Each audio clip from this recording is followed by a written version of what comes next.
പെണ്ണിന് നാട്ടിൽ വരണമെങ്കിൽ 7 ലക്ഷം രൂപ കടമുണ്ട്. അത് വീട്ടിൽ കഴിഞ്ഞിട്ട് ഞാൻ നാട്ടിൽ വന്നിട്ട് കല്യാണം നടത്താമെന്നും പറഞ്ഞാണ് ഇരുന്നത്. ആ പെങ്കച്ചി ഞങ്ങളെ ഫോൺ വിളിക്കായിരുന്നു, എന്നെ വിളിക്കായിരുന്നു. മോന് വിളിക്കാൻ പറ്റത്തില്ലായിരുന്നു. മോൻ പിന്നെ ആ പെണ്ണിനെ വിളിക്കത്തേ ഉള്ളായിരുന്നു. എന്നിട്ട് അവരങ്ങോട്ടും ഇങ്ങോട്ടും സംസാരിക്കുന്നതേ ഉള്ളെന്ന് പറഞ്ഞു. അവൾക്ക് ശമ്പളം കിട്ടുന്നില്ല, ഞാൻ പട്ടിണിയാണെന്നും പറഞ്ഞിട്ട് വീണ്ടും അവന് പൈസ അയച്ചു കൊടുക്കുമായിരുന്നു. അങ്ങനെ 8 മാസം വരെ അയച്ചു കൊടുത്തപ്പോഴത്തേക്ക് അവൾ ഈ മെയ് വന്നിട്ട് 30-ാം തീയതി നമ്മുടെ കാലമ്പത്തേക്ക് കല്യാണം നടത്താമെന്ന് പറഞ്ഞാൽ പെണ്ണ് വരുന്നെന്ന് പറഞ്ഞത്. ഇല്ല, ലതയെന്ന് പറയുന്ന ആൾ നമ്മൾ കണ്ടിട്ടില്ലല്ലോ. ഒരു ഫോട്ടോ, ഒരു കുഞ്ഞു ഫോട്ടോ ആണ്, നമുക്കറിയത്തില്ലല്ലോ. നമസ്കാരം.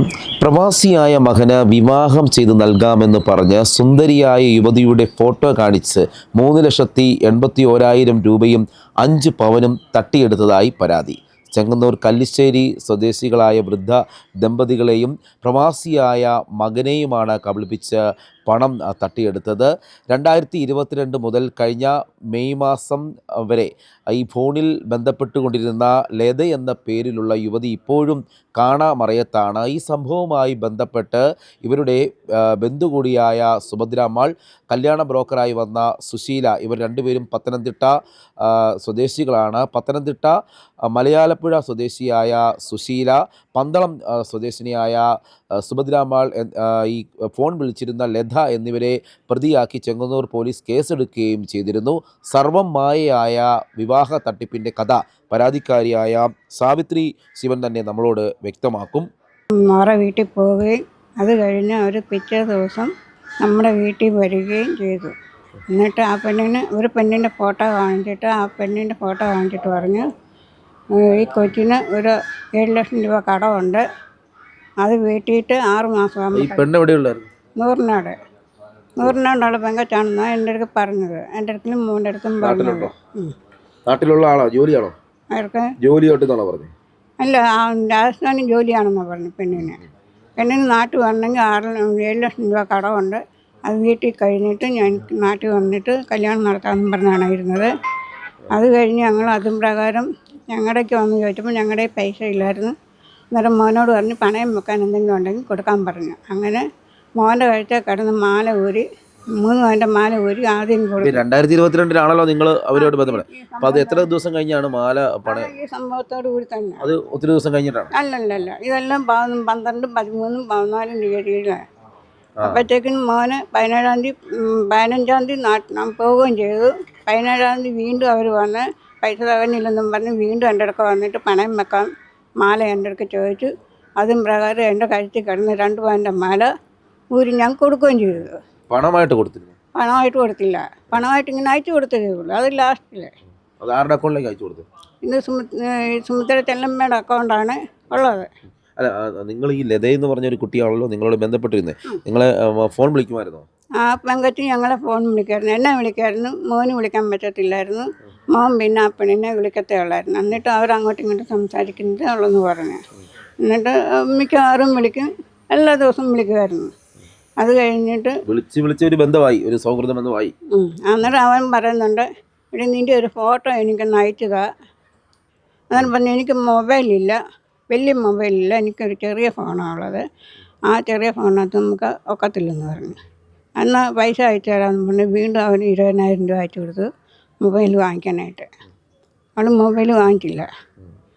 അത് കഴിഞ്ഞ് വീണ്ടും ഇങ്ങനെ അവനോട് പൈസ വെച്ചുകൊണ്ടിരിക്കുകയായിരുന്നു. അങ്ങനെ അവൾക്ക് ശമ്പളം കിട്ടുന്നില്ല, ഞാൻ പട്ടിണിയാണെന്നും പറഞ്ഞിട്ട് വീണ്ടും അവന് പൈസ അയച്ചു കൊടുക്കുമായിരുന്നു. അങ്ങനെ 8 മാസം വരെ അയച്ചു കൊടുത്തപ്പോഴത്തേക്ക് അവൻ്റെ അമ്മാവൻ തന്നെ അവിടെ പ്രശ്നം ഉണ്ടാക്കി. പിന്നെ അവൻ പൈസ അയച്ചു കൊടുത്തില്ല. അത് കഴിഞ്ഞപ്പോൾ ഞാനാണ് പൈസ മോൻ്റെ അക്കൗണ്ടിൽ നിന്ന് ATM വഴി പൈസ എടുത്തിട്ട് മുത്തൂറ്റ് ബാങ്ക് വഴി ഞാൻ അയച്ചു കൊടുത്തത്. എല്ലാ മാസം 10,000 അയച്ചു കൊടുക്കുമായിരുന്നു. അന്നേരം ഞങ്ങൾ ചോദിക്കും പൈസ കിട്ടുമെന്ന് ചോദിക്കുമ്പോൾ പറയും പൈസ കിട്ടുന്നത്. പിന്നെ കുറേ നാൾ കഴിഞ്ഞപ്പം പിന്നെ പൈസ കിട്ടി എടുത്തു കഴിഞ്ഞ് പിന്നെ കുറേ നാൾ വിളിക്കത്തില്ല. പിന്നെ മാസാവസാനം ആകുമ്പം വീണ്ടും വിളിക്കും. അന്നേരം പറയും ഞാൻ പട്ടിണിയാണ്, എനിക്ക് ശമ്പളമൊന്നും കിട്ടിയില്ല, അതുകൊണ്ട് എനിക്കൊരു പൈസ അയച്ചു. വിവാഹമൊക്കെ നടത്താൻ വേണ്ടിയിരുന്നാണോ? അതെന്നാ? അവൾ ഈ മെയ് വന്നിട്ട് 30-ാം തീയതി നമ്മുടെ കാലമ്പത്തേക്ക് കല്യാണം നടത്താമെന്ന് പറഞ്ഞാൽ പെണ്ണ് വരുന്നെന്ന് പറഞ്ഞത്. പെണ്ണ് വന്നില്ല. പെണ്ണ് വന്നില്ല. പെണ്ണപ്പോഴത്തേക്കും നാട്ടിലോട്ട് വരാമെന്നും പറഞ്ഞിട്ട് എയറോഡ്രോമിൽ ചെന്നിട്ട് എയറോഡ്രോമിൽ പോകാനായിട്ട് പോകുന്ന വഴിക്ക് ആ പെണ്ണ് ടിപ്പർ ലോറി കയറി ഇടിച്ചെന്നാണ് പറഞ്ഞത്. അതാണ് പറഞ്ഞു. ഈ സമുദ്രമാണ് പറഞ്ഞത്. എന്നിട്ട് അവിടെ 2 പോലീസുകാർ ചെന്ന് അവിടെ ചെന്ന് പോലീസുകാർ ചെന്ന് പറഞ്ഞു. അവൾ പറഞ്ഞു, സുമിത്ര പറഞ്ഞത്. അതും പ്രകാരം ഞങ്ങളിവിടെ മൊബൈലിലും ജീവിക്കകത്തും പത്രത്തിനകത്തൊന്നും ഒന്നുമില്ല. എന്നിട്ട് ഞാൻ എൻ്റെ അനിയനോട് ഇങ്ങനെ ഈ കാര്യം വിളിച്ച് പറഞ്ഞപ്പോൾ അനിയനും പറഞ്ഞ് ഇത് കള്ളത്തരമായിരിക്കും. മോൻ്റെ കൂട്ടുകാരനെ വിളിച്ചിട്ട് അവൻ വീട്ടിൽ വന്നു കഴിഞ്ഞ് ഞാൻ അവനോട് കഥകളെല്ലാം പറഞ്ഞു കഴിഞ്ഞപ്പോഴത്തേക്ക് അവനും കൂട്ടുകാരെ എല്ലാം വിളിച്ച് എല്ലാവരും അന്വേഷിച്ചിട്ട് അങ്ങനെ സംഭവമില്ല. മനസ്സിലായി. അന്നേരമാണ് എനിക്ക് പരിപൂർണമായിട്ട് ഇവർ കളിപ്പിക്കുകയാണെന്നുള്ളത് കാര്യം മനസ്സിലായത്. ഇവരോട് ഈ കാര്യം പറഞ്ഞില്ലേ? അതിനുശേഷം പറഞ്ഞിരുന്നോ സുഭദ്രയോട് സുശീലയോടൊക്കെ? സുഭദ്രയൊന്നും അന്നേരമൊന്നും വിളിക്കുന്നില്ലായിരുന്നു. വീണ്ടും മമ്മ വന്നു കഴിഞ്ഞ് വീണ്ടും ഞങ്ങൾ 2 മാസം കൂടെ ഞങ്ങൾ വെയിറ്റ് ചെയ്തിട്ട് പിന്നെ 45 ദിവസം ആകുമ്പോൾ അവന് പോകണ്ടായ. ഇതിൻ്റെ ഇടയ്ക്ക് ഒരു ഊമക്കത്ത് ഞങ്ങൾക്ക് അയച്ചിരുന്നു.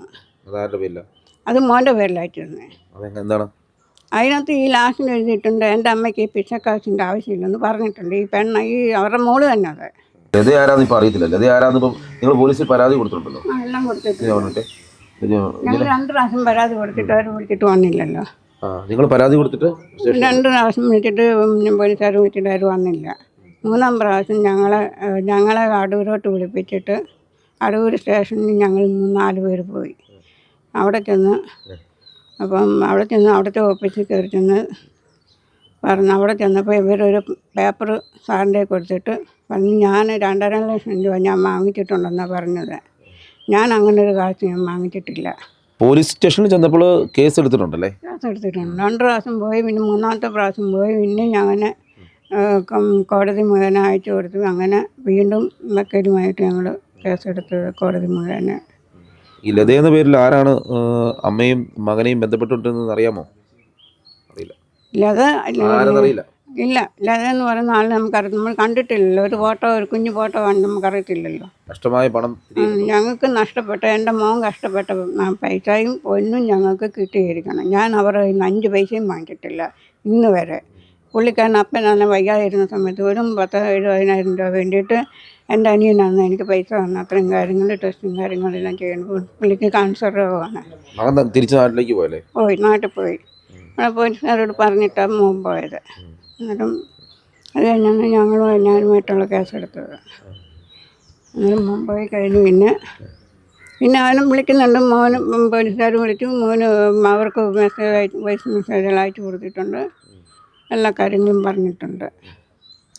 ഇതാണ് ഇവർക്ക് സംഭവിച്ചത്. 2022 മുതലാണ് ഈ ലത എന്ന പെൺകുട്ടി ഈ മകനുമായും ഈ മകൻ്റെ അമ്മ സാവിത്രി അമ്മയുമായി ഒക്കെ നിരന്തരമായി ബന്ധപ്പെടുമായിരുന്നു.